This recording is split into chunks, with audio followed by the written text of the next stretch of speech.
रात की खामोशी चीखों से टूटी थी और शहर की गलियों में खून की स्याही से एक डरावनी कहानी लिखी जा रही थी। पुलिस की फाइलों में कई ऐसे पन्ने हैं जो न सिर्फ खौफनाक हैं बल्कि रहस्यों से भी भरे हुए हैं। एक ऐसा ही मामला जिसने पूरे शहर को दहशत में डाल दिया था, लगभग 25 साल पहले सामने आया था।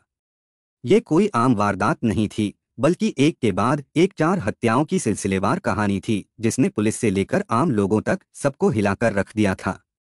आज क्राइम की कहानी में बात होगी उस खूनी रात की, जिसमें कत्ल सिर्फ लाशों तक सीमित नहीं थे, बल्कि खून का हर एक कतरा गहरी साजिश की गवाही दे रहा था। ये कहानी है इंसानी बर्बरता की उस हद की जिसे जानकर आज भी रूह कांप जाती है। नमस्कार मेरे प्यारे भाइयों और बहनों, मैं विवेक कुमार। क्राइम की कहानी के नए एपिसोड में आप सभी लोगों का हार्दिक स्वागत है। कहानी में आगे बढ़ने से पहले कृपया क्राइम की कहानी चैनल को सब्सक्राइब कर बेल आइकन जरूर दबा लें ताकि मेरे हर वीडियो का नोटिफिकेशन आपको मिलता रहे। तो चलिए आज की कहानी शुरू करते हैं। झारखंड की स्टील सिटी जमशेदपुर, इसी शहर के टेलको इलाके में बसा था शुभेंदु भौमिक का परिवार, एक शांत, सुसंस्कृत और मिलजुल कर रहने वाला परिवार। कुल 5 सदस्य थे उस घर में, लेकिन हर रिश्ते में गहराई और अपनापन भरा हुआ था। परिवार के मुखिया शुभेंदु भौमिक टेलको कंपनी में कार्यरत थे, मेहनती, जिम्मेदार और अपने परिवार से बेहद जुड़े हुए। उनकी पत्नी लकी भौमिक एक आदर्श गृहिणी थीं, जिनकी ममता ने उस घर को एक खूबसूरत घरौंदा बना रखा था। उनका 14 साल का बेटा कल्याण भौमिक पढ़ाई में तेज और सपनों से भरा हुआ भविष्य की ओर देख रहा था। बेटी चैताली भौमिक शहर के एक प्रतिष्ठित कॉलेज में पढ़ती थी, आत्मविश्वासी, होशियार और उम्मीदों की मूरत। घर में सबसे बुजुर्ग थीं अनिता देवी, बच्चों की नानी, जिनकी कहानियां और स्नेह पूरे घर को जोड़कर रखते थे। एक आदर्श भारतीय परिवार जहां हर दिन खुशियों की चहक सुनाई देती थी। उनका एक हंसता खेलता परिवार था। उस दिन तक भी किसी ने कभी ऐसा सोचा भी नहीं था जो कुछ उनके साथ होने वाला था, कुछ ऐसा जो बहुत भयानक था। सर्दियों का मौसम था। हल्की धूप आंगन में पसरी हुई थी, जो ठंड की चुप्पी को थोड़ी राहत दे रही थी। दोपहर के करीब 1:30 बज रहे थे। शुभेंदु भौमिक अपने रोज के समय पर कंपनी जा चुके थे। उनका बेटा कल्याण भी किसी काम से बाहर गया हुआ था। घर में उस समय मौजूद थीं सिर्फ शुभेंदु की पत्नी लकी, उनकी बेटी चैताली और बुजुर्ग सास अनिता। हर रोज की तरह दोपहर का खाना खाने के बाद अनिता देवी पहली मंजिल पर अपने कमरे में आराम करने चली गईं। उम्र के साथ थकान भी जल्दी हो जाती है और दोपहर का सन्नाटा जैसे उनके आराम का साथी बन गया था। लकी हमेशा की तरह घर के कामों में व्यस्त थीं, रसोई में कुछ समेट रही थीं, शायद कपड़े भी तह कर रही हों। सब कुछ रोज की तरह सामान्य था, लेकिन चैताली की आंखों में उस दिन एक अलग ही बेचैनी तैर रही थी। वो बार बार खिड़की की तरफ देख रही थी, जैसे किसी के आने का इंतजार हो। उसका मन कहीं और था। घर की चुप्पी के बीच उसकी धड़कनें तेज चल रही थीं। चेहरा शांत था, लेकिन आंखें किसी अनकहे राज की गवाह थीं, जैसे वो किसी का इंतजार कर रही हो। जब उसकी माँ घर के कामों में व्यस्त थी, उसी दौरान चैताली चुपचाप दबे पांव घर के मुख्य दरवाजे की ओर बढ़ गई। बिना कोई आहट किए वो दरवाजे के पास आकर खड़ी हो गई और बाहर की सड़क पर अपनी नजरें गड़ा दीं, मानो हर गुजरती सेकंड उसके धैर्य की परीक्षा ले रहा हो। और फिर कुछ ही देर में वो पल आ गया। एक नौजवान जिसकी आंखों में भी वही बेचैनी और उम्मीद थी, चैताली के सामने आ खड़ा हुआ। उनके बीच कुछ पल तक खामोशी छाई रही, फिर धीमी आवाज में दोनों के बीच कुछ बातचीत हुई। इतनी धीमी कि अगर कोई पास भी होता तो शायद कुछ समझ नहीं पाता। चैताली की आंखों में उस वक्त डर, उत्साह और रहस्य तीनों की मिलीजुली झलक थी। बातचीत के बाद चैताली ने इधर उधर देखा और फिर धीरे से दरवाजा खोलकर उसे भीतर ले आई। वो दोनों चुपचाप घर के अंदर दाखिल हो गए, बिना किसी आहट के, बिना किसी को भनक लगे। उसकी माँ अब भी अपने काम में लगी थीं, उन्हें इस मुलाकात की हवा तक नहीं लगी। और अनिता देवी, उनकी नानी, तो पहले ही अपने कमरे में गहरी नींद में थीं। इसी बीच चैताली भौमिक उस नौजवान को साथ लेकर मकान की पहली मंजिल पर बने उस कमरे में पहुंची जहां उसकी नानी सो रही थी। उन दोनों को ऊपर जाते वक्त किसी ने नहीं देखा, ना कोई आहट, ना कोई परछाई। अब चैताली और वो नौजवान नानी के कमरे में थे। नानी गहरी नींद में थी, सांसों की आवाज भी मुश्किल से सुनाई दे रही थी। तभी अचानक, जैसे किसी तयशुदा योजना के तहत, वो दोनों नानी पर झपट पड़े। पहले उन्होंने नानी का मुंह और नाक कसकर दबा दिया। वो तड़पने लगीं, उनकी आंखें फैल गईं, शरीर छटपटाने लगा, मगर आवाज नहीं निकली। हर सांस के लिए जूझती, वो जिंदगी और मौत के बीच लटकती रहीं, और फिर सब थम गया। कमरे में अब बस एक सन्नाटा था। उनका जिस्म ठंडा पड़ चुका था। अब बिस्तर पर बुजुर्ग अनीता नहीं बल्कि उनका मुर्दा जिस्म पड़ा था। अब बारी उस लाश को ठिकाने लगाने की थी। डर और घबराहट के बीच चैताली और उस नौजवान ने एक गहरी सांस ली और एक तेजधार हथियार उठाया। फिर बिना किसी हिचकिचाहट के उन्होंने नानी की लाश के कई टुकड़े कर डाले। हर वार में खून की लाल बौछार कमरे में फैलती जा रही थी और उस खून की सख्त गंध हवा में घुल रही थी। खौफनाक सन्नाटा था, जैसे समय भी रुक गया हो। लाश के टुकड़ों को चादर में लपेटते हुए दोनों ने घबराते हुए कमरे के हर कोने को साफ करने की कोशिश की ताकि कोई निशान न रहे। चैताली के हाथों में उबकाई आ रही थी, लेकिन उसने खुद को संयमित किया। जैसे ही काम खत्म हुआ, दोनों ने एक दूसरे की ओर देखा और थोड़ी देर के लिए कुछ नहीं कहा। अब वो दोनों थोड़ा रिलैक्स कर रहे थे। इसके बाद चैताली और उस शख्स के बीच कुछ बातचीत होती है और वो दोनों उस कमरे से बाहर निकल जाते हैं। अब वो दोनों उस कमरे का रुख करते हैं जहां चैताली की मां लकी मौजूद थी। पहले चैताली उनके कमरे में दाखिल होती है और पीछे वो शख्स भी आता है जो उसकी किस्मत में एक खौफनाक मोड़ लाने वाला था। चैताली की मां उस वक्त आराम कर रही थी, बिल्कुल शांत, अपनी दुनिया में खोई हुई। इससे पहले कि वो कुछ समझ पाती या संभल पाती, चैताली और उस नौजवान ने उनके गले को कसकर दबाया और चैताली की मां को मौत की गहरी नींद सुला दिया। अब उनका उद्देश्य वही था जो पहले उन्होंने नानी के साथ किया था। लाश के टुकड़े टुकड़े कर दिए, जैसे वो किसी निर्लज्ज हिंसा के हिस्से हो। कमरे में खून के धब्बे छिटक गए थे, जैसे हर तरफ से एक खौफनाक चुप्प गूंज रही हो। दोनों ने पहले लाश के टुकड़ों को बेतहाशा बांध कर रखा और फिर बेमन से खून के निशान मिटाने की कोशिश किया। वो बेटी यानी चैताली बेरहमी के साथ खुद पहले नानी और अब अपनी मां को मौत के घाट उतार चुकी थी। अब भौमिक परिवार के घर में 2 कत्ल हो चुके थे और वहां 2 लाशें मौजूद थीं। लेकिन चैताली और वो शख्स अभी भी कुछ और करने की तैयारी में थे। जैसे ही दोनों वापस नानी के कमरे में पहुंचे, माहौल और भी अजीब हो गया था। वो कमरे जो ऊपरी मंजिल पर था, अब किसी डरावनी कहानी का हिस्सा बन चुका था। ऐसा लग रहा था कि वो शख्स वहां से जाने का नाम ही नहीं ले रहा था। उसके चेहरे पर कोई चिंता या पछतावा नहीं था, बस एक अजीब सी ठंडक थी। चैताली एकदम शांत और सहज उसकी तरफ देख रही थी, मानो कुछ हुआ ही नहीं। उसकी आंखों में एक खौफनाक ठहराव था, जैसे वह पूरी घटना से अपरिचित हो, जबकि हकीकत में उसने खुद इसमें अपनी भूमिका निभाई थी। दोनों की बातें किसी और ही दुनिया की लग रही थीं। चैताली का बर्ताव बिल्कुल ऐसा था जैसे उसने किसी मामूली घटना को अंजाम दिया हो और अब आराम से पल भर के लिए राहत ले रही हो। अब शाम का वक्त हो चुका था, सूरज की हल्की रोशनी धीरे धीरे ढल रही थी और पूरे घर में एक अजीब सा सन्नाटा पसरा हुआ था। जैसे ही घड़ी की सुइयों ने शाम के घंटे को छुआ, चैताली का भाई कल्याण घर में दाखिल होता है। उसके कदम जैसे ही दरवाजे पर पड़े, वो सीधे ऊपरी मंजिल की ओर बढ़ता है। एक खामोशी में खोई हुई सी हवा उसके कदमों का पीछा करती हुई उस मंजिल तक पहुंची थी। जैसे ही उसने अपनी नानी से मिलने के लिए उनके कमरे का दरवाजा खोला और अंदर कदम रखा, चैताली के साथ वहां मौजूद वह शख्स झपटते हुए उसे गले से पकड़कर नीचे गिरा देता है। एक पल की चुप्पी, फिर कुछ खौफनाक आवाजें गूंजती हैं और फिर वही घातक सीन जैसे पहले भी हुआ था। दोनों एक बार फिर से उसका गला दबाकर उसे मार डालते हैं। अब कुछ ही पल में एक और कत्ल की कहानी अपना ही खौफनाक रूप ले रही थी। फिर वही तरीका अपनाते हैं जैसे पहले किया था, लाश को तेजधार हथियार से टुकड़ों में काट देते हैं।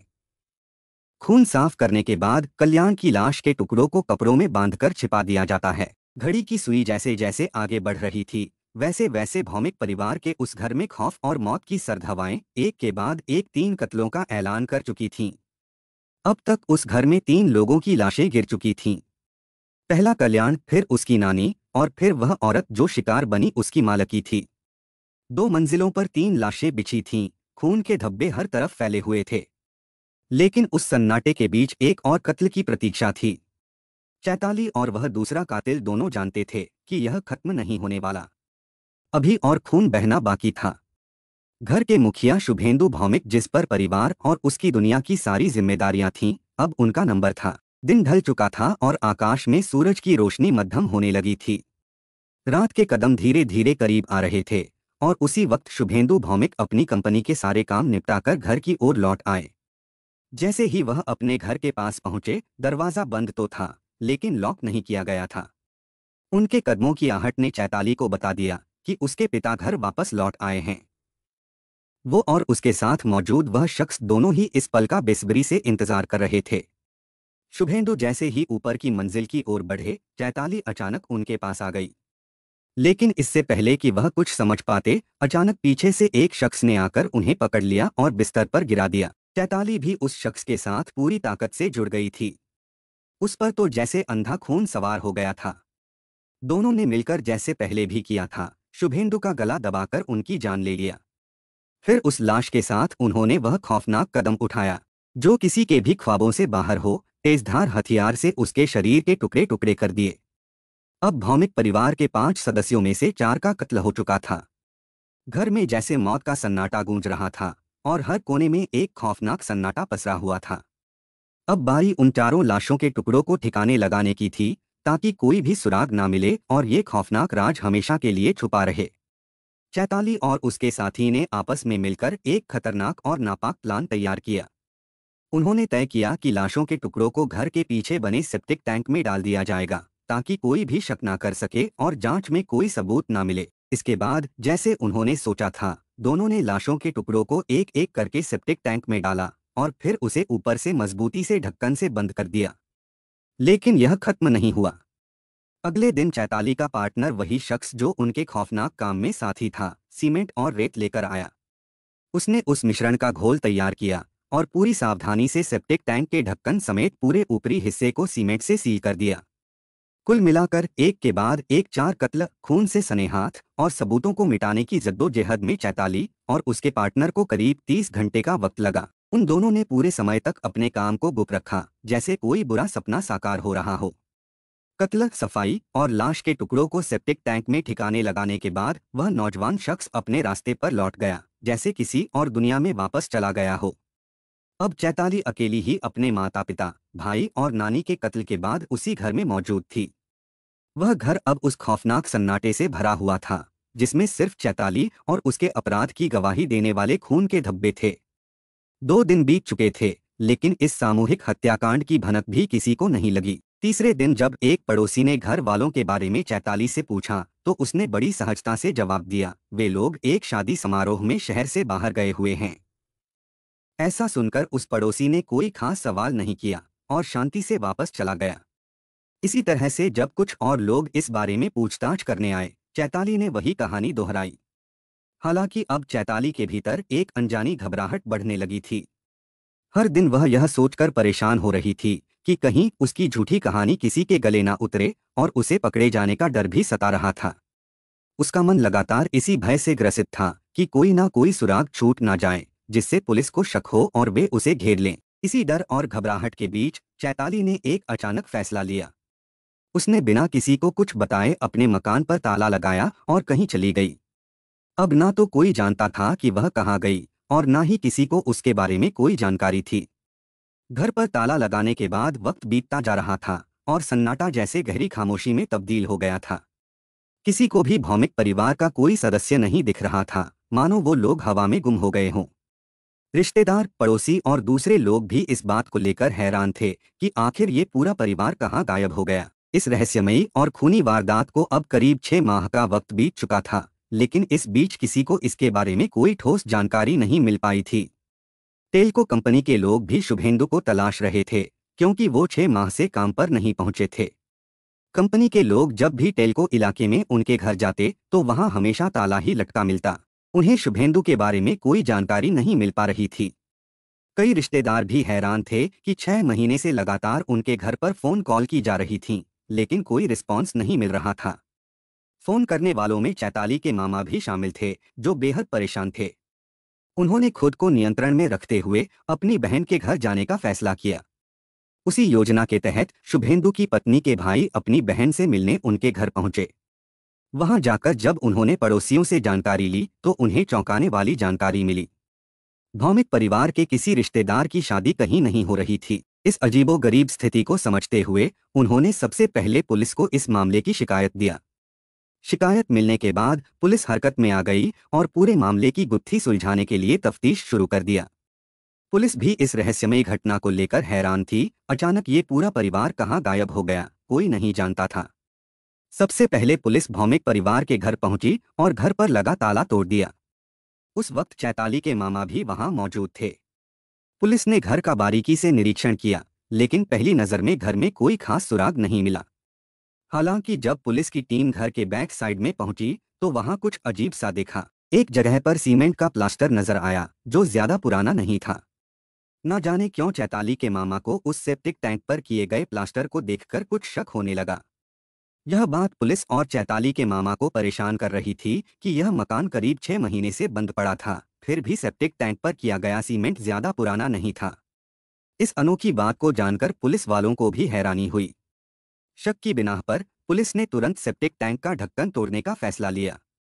जैसे ही ढक्कन हटाया गया, अंदर का मंजर देखकर पुलिस वालों के होश उड़ गए। उस टैंक के अंदर इंसानी शरीर के टुकड़े तैर रहे थे, जो कि इस रहस्यमयी और भयावह वारदात को लेकर सभी के दिलों में गहरे सवाल छोड़ गए। अब पुलिस और फोरेंसिक की टीम ने पूरे इलाके को सील कर दिया और इंसानी शरीर के उन टुकड़ों को पोस्टमार्टम, डीएनए और अन्य जांच के लिए रवाना कर दिया।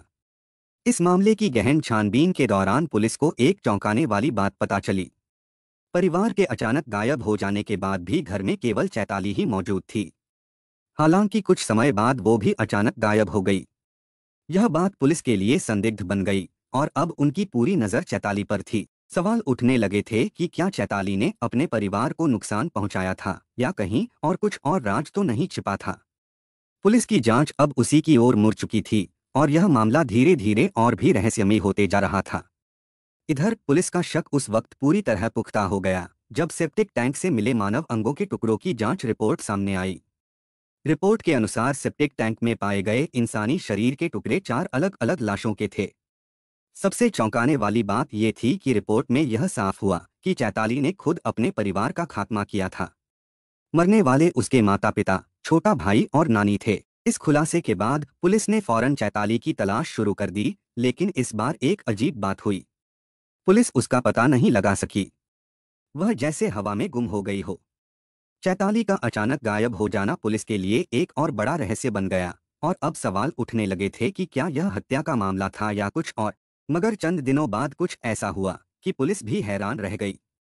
जिस चैताली और उसके पार्टनर को पुलिस तलाश रही थी, वो दोनों खुद थाने जा पहुंचे और पुलिस के सामने सरेंडर कर दिया। थाने में पहुंचकर चैताली ने पुलिस को चौंका देने वाला बयान दिया। उसने बताया कि घर के 4 सदस्यों का कातिल कोई और नहीं बल्कि वही खुद थी। उसने अपने माता पिता, भाई और नानी का कत्ल किया था और इसकी वजह कुछ और नहीं बल्कि इश्क था। जी हाँ, ये इश्क ही था जो खूनी हो गया और 4 बेगुनाहों की जान ले लिया। चैताली का दावा था कि वह अपने पार्टनर के साथ प्यार के जाल में फंसी हुई थी और इसी जुनून ने उसे इस कदर अंधा कर दिया कि उसने अपने ही परिवार की हत्या कर डाली।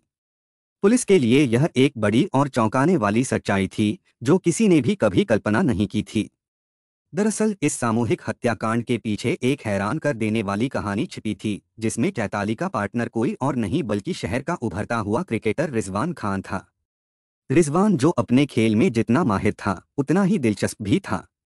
वह ठीक चैताली के कॉलेज के पास वाले स्टेडियम में प्रैक्टिस के लिए जाता था, जहां उनकी तकरीबन रोज ही मुलाकात होती थी। एक इवेंट के दौरान उनकी नजरें मिलीं और फिर जैसे दोनों की तकदीर एक दूसरे से जुड़ने लगी। धीरे धीरे मुलाकातें होती रहीं और उस रिश्ते की एक नई कहानी शुरू हो गई। बहुत जल्द दोनों ने चुपचाप कोर्ट मैरिज कर ली थी। बावजूद इसके चैताली और रिजवान एक दूसरे के साथ रहने लगे थे। लेकिन इसी बीच चैताली को यह चौंकाने वाली खबर मिली कि वह मां बनने वाली है। यह खबर उसके लिए तो एक नई शुरुआत थी, पर वह जानती थी कि यह सच बहुत जल्द उसके घर वालों तक भी पहुंच जाएगा। इस विचार ने उसे बेचैन कर दिया और उसने तय किया कि उसे पहले ही अपनी पूरी कहानी अपने परिवार के सामने रखनी चाहिए। उसने सभी को बता दिया, लेकिन इसका असर बिल्कुल उल्टा पड़ा। चैताली का यह रिश्ता उसके परिवार को किसी भी कीमत पर मंजूर नहीं था। चैताली के घरवाले इस खबर से आग बबूला हो गए थे। उनकी नाराजगी सिर्फ शब्दों तक ही नहीं रुक पाई, बल्कि वो चैताली पर दबाव डालने लगे कि उसे रिजवान को छोड़ देना चाहिए।